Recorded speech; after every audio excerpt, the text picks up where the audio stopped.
할렐루야. 11월 22일 금요일 함께하는 교회 아침 묵상 시간입니다. 오늘 보실 하나님의 말씀은 호세아 2장 14절에서 22절 말씀, 23절 말씀입니다. 제가 세 번역으로 읽도록 하겠습니다. 그러므로 이제 내가 그를 꾀어서 빈들로 데리고 가겠다. 거기서 내가 그를 다정한 말로 달래주겠다. 그런 다음에 내가 거기서 포도원을 그에게 되돌려주고 아골 평원이 희망의 문이 되게 하면 그는 젊었을 때처럼 이집트 땅에서 올라올 때처럼 거기에서 나를 기쁘게 대할 것이다. 그날에 너는 나를 나의 남편이라고 부르고 다시는 나의 주인이라고 부르지 않을 것이다. 나의 주의 말이다. 그때 나는 그의 입에서 바알 신들의 이름을 모두 없애고 바알 신들의 이름을 부르는 자들이 다시는 없도록 하겠다. 그날에는 내가 이스라엘 백성을 생각하고 들짐승과 공중의 새와 땅의 벌레와 언약을 맺고 활과 칼을 꺾어버리며 땅에서 전쟁을 없애어 이스라엘 백성이 마음 놓고 살 수 있게 하겠다. 그때 내가 너를 영원히 아내로 맞아들이고 너에게 정의와 공평으로 대하고 너에게 변함없는 사랑과 공유를 보여주고 너를 아내로 삼겠다. 내가 너에게 성실한 마음으로 너와 결혼하겠다. 그러면 너는 나 주를 바로할 것이다. 그날에 내가 응답할 것이다. 나 주의 말이다.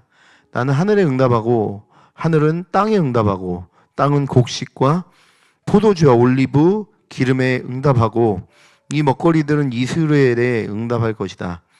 그때 내가 이스라엘을 이 땅에 심어서 나의 백성으로 키우고 로루하마를 사랑하며 루하마가 되게 할 것이다.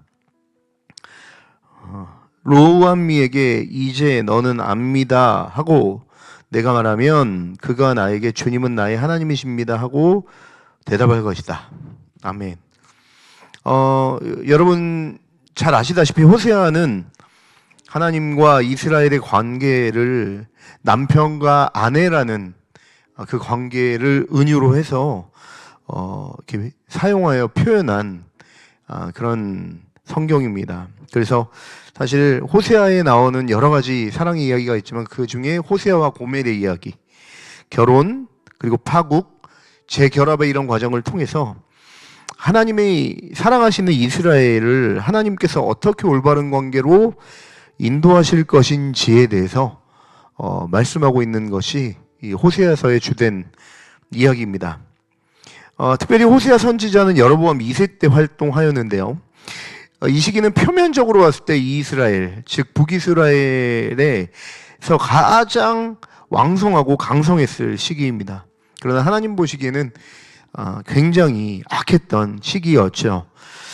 북이스라엘의 경제적으로 번영을 이루었는데 사실은 그 경제적 번영은 전례 없는 수준으로 북이스라엘의 사회와 문화를 죄로 인해 오염시키고 타락하게 만들었습니다. 그 이유는 무엇이냐면 이런 경제적 번영 뒤에 사실 극심한 종교적 타락을 경험하고 있었기 때문인데요. 경제적 그 풍요를 담당하고 있었던 그 종교가 바로 바알이었기 때문입니다. 그래서 당시 북이스라엘의 모든 정치 그리고 백성들이 바알 숭배에 흠뻑 취해 있는 문화에 빠져 있었던 것이죠. 호세아서는 북이스라엘의 이러한 상태를 음란한 여인 같다라고 꼬집고 있습니다.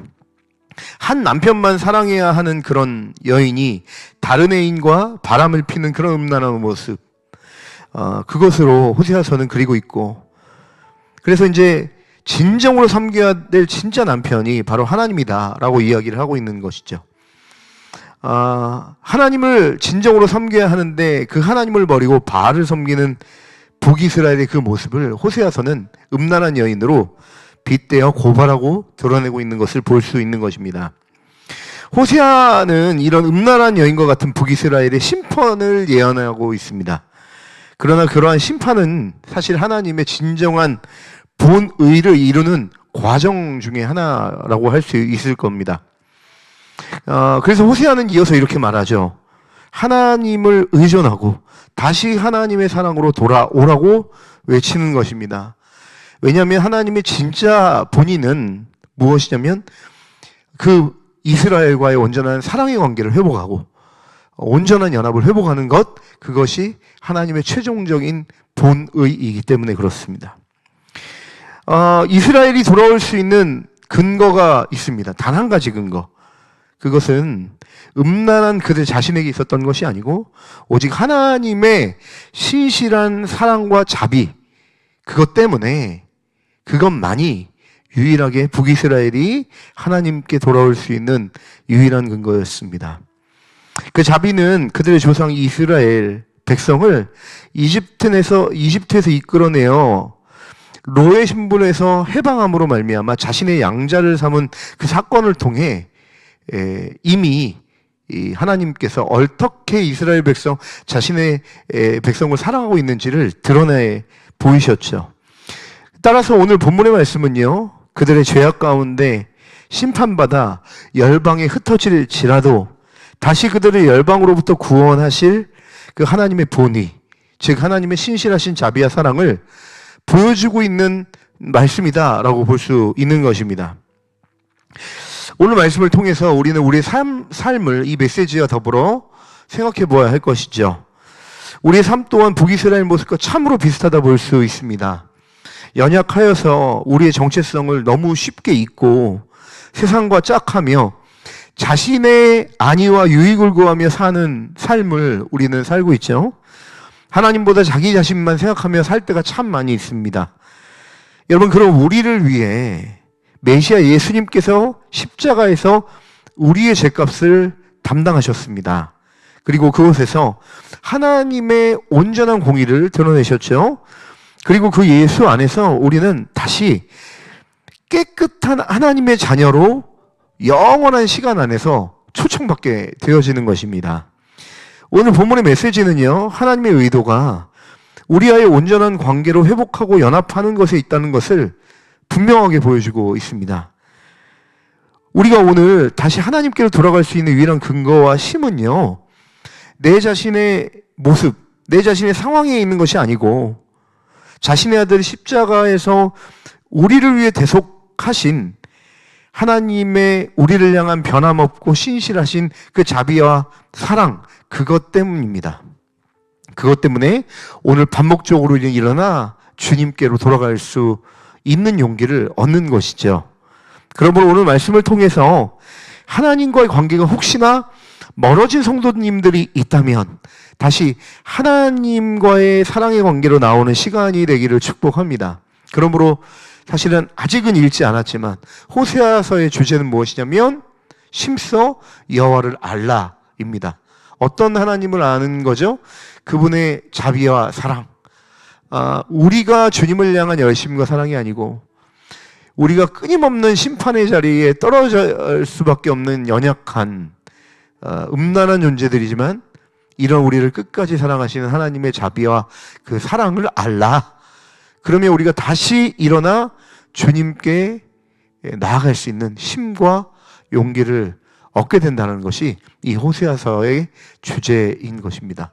오늘 여러분들이 혹시나 주님 없이 살아가는 삶을 살지라도 오늘 이 시간 여전히 십자가에서 보이신 주님의 자비와 은혜와 그 사랑을 기억하시는 하루 되었으면 좋겠습니다. 그 주님의 사랑을 의존할 때 비로소 세상의 그 바알과 같은 우리의 안위와 우리의 유익을 주겠다라고 속이는 세상의 문화를 벗어나 그 세상보다 더, 그리고 내 자신보다 훨씬 더 가치 있는 귀하신 그 하나님의 사랑을 의존하여 살아갈 수 있는 하루가 되실 줄 믿습니다. 오늘 이 말씀 듣고 계시는 모든 함께하는 교회 성도님들 모든 삶 가운데 이런 하나님의 자비와 은혜가 넘치시는 하루 되시길 주님의 이름으로 간절히 축원합니다. 기도하시겠습니다. 사랑과 은혜가 충만하신 하나님 아버지, 참으로 감사합니다. 주님을 잘 모르면 우리가 세상의 바알과 같은 그 풍요를 구하며 주님 없는 세상 안에 취해서 거짓된 세상의 안익과 유익에 속아서 시간을 낭비하며 살 수밖에 없는 것이 북이스라엘과 같은 우리의 모습입니다. 그런 우리를 영원히 사랑하셔서 자신의 아들 예수를 십자가에서 우리 죄로 인해 대속하시고 또 우리를 십자가 안에서 영원히 자녀 삼으신 주님의 사랑을 기억하고 알기를 소원합니다. 이 자리에 말씀에 참여한 모든 성도들 머리 위에 주님의 놀라운 축복이, 은혜가 지금 이 순간에도 있음을 기억하게 하시고 지금도 끝까지 포기하지 않고 사랑하시는 그 사랑에 반응하여 혹시나 우리가 우리 중심적인 죄에 빠져 지내고 있다면 고개를 들어 우리의 생명의 근원 되신 주님께 시선을 올릴 수 있는 하루 될 수 있도록, 그래서 주님과 깊은 사랑의 연합을 누리는 지금 이 순간 될 수 있도록 축복하시고 인도하여 주시옵소서. 감사하며 예수님의 이름으로 간절히 기도합니다. 아멘.